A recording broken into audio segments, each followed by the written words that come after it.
Aku Daniel kacak dan bergaya. Bad boy vibes tak karena tua gaya. Segak semua mata terbuka, kejam di mata tapi hatiku sehala. Hello pro gengs, hari ini aku akan push rank ya. Lagi satu bintang, aku akan naik glory. Jadi macam korang semua tahulah kan, bila dah nak naik contoh ni satu lagi bintang ya, biasa hukum muntun dia buat kita kalah guys. Jadi aku sebagai Daniel Pro akan mengalahkan hukum muntun ya. Jadi adakah ia mustahil untuk mengalahkan hukum muntun? Aduh guys, malah dia pick Franco je. Aduh hai. Adakah Muntun sudah setkan supaya aku kalah di game ni? Wow, Franco tu sangat bijak. Uish, ada dingin tetapi tidak kejam. Welcome to Mobile Legends.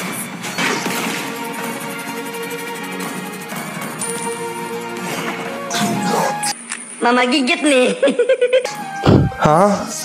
Tamus boleh gigit? Gigit apa? Gigit tangan kau?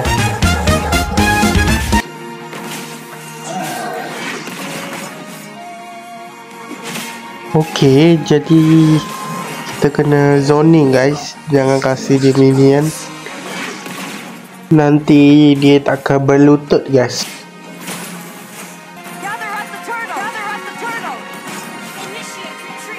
Okay, kita turtle guys. Okay, sabar.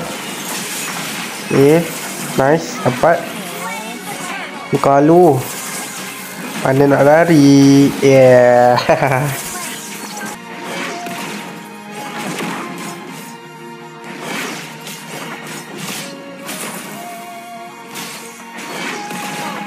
Okay, sabar. Okay, berlututlah di hadapanku.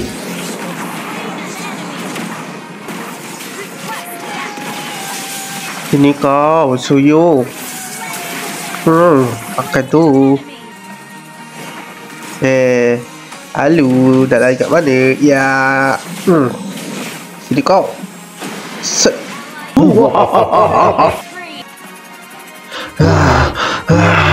Sini kau, coklat.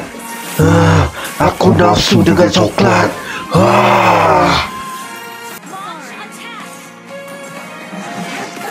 Okey, sabar. Set. Pada nak lari aje lah. Sini kau. Sini. Okey. Luffy datang guys. Wah, mati dia guys. Okey, sabar. Wah, kesukaanku ni.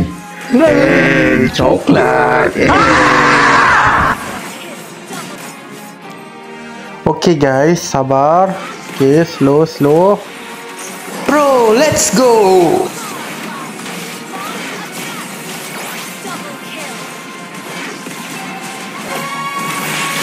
Okay, so maju.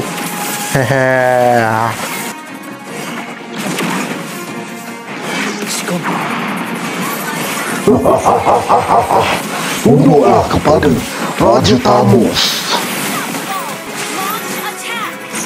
Okay, sabar. Okay, slow.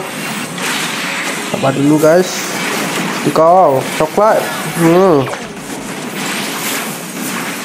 Kita harus end cepat-cepat guys, sebab late game sangat berbahaya. Coklat akan makin sakit. Dah end. Yeay.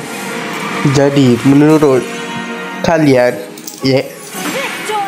penonton Daniel Pro di luar sana, adakah hukum Muntun itu wujud.